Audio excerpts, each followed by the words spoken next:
গায়ে হলুদ, মালা বদল, সিঁদুর দান, এই পর্যন্ত চেনা রুটেই এগোচ্ছিল সবকিছু। জনপ্রিয় হিন্দি রিয়েলিটি শো বিগ বস হাউসে ক্যামেরার সামনেই বিয়ে সেরে ফেললেন দুই প্রতিযোগী, মোনালিসা এবং বিক্রান্ত সিং রাজপুত। বিয়ের পরই আসে ফুলসজ্জার নিয়ম।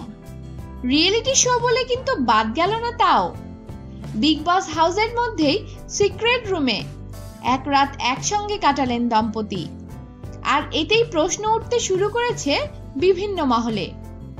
বলিউডে অনেকেই প্রশ্ন তুলেছেন টিআরপি পাওয়ার জন্য আর কি কি দেখানো হবে রিয়েলিটি শোতে। রিয়েলিটি শোতে দর্শকের এন্টারটেইন করা হয় বিভিন্ন খেলার মাধ্যমে। তার জন্য প্রত্যেক প্রতিযোগী চুক্তি অনুযায়ী টাকা পান। এক্ষেত্রে মোনালিসা ও বিক্রান্তকে অন ক্যামেরায় বিয়ে করার জন্য নাকি 50 লক্ষ টাকা দিয়েছেন চ্যানেল কর্তৃপক্ষ। যদিও অন্য একটা মহলের দাবি, মোনালিসার বয়ফ্রেন্ড বিক্রান্ত সিং মোনালিসাকে বিগ বস হাউসের মধ্যেই বিয়ের প্রস্তাব দিয়েছিলেন। মোনালিসাও আপত্তি করেননি। সে কারণেই তাদের বিয়েটা বিগ বস হাউসের মধ্যেই সেরে ফেলা হয়েছে। মেয়ের বিয়ে উপলক্ষে বিগ বসে গিয়েছিলেন মোনালিসার মা, কন্যা দান করেন তিনি।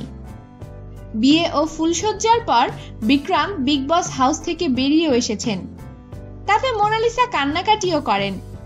বি টাউনের একটা বড় অংশের মতে এর সবই অভিনয়, টিআরপি বাড়ানোর জন্য।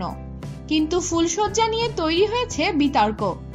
প্রশ্ন উঠেছে, এখন কি আর টিআরপি বাড়ানোর জন্য ওই ভিডিও দেখাবেন চ্যানেল কর্তৃপক্ষ? আমাদের সাথেই থাকুন আর সাবস্ক্রাইব করুন।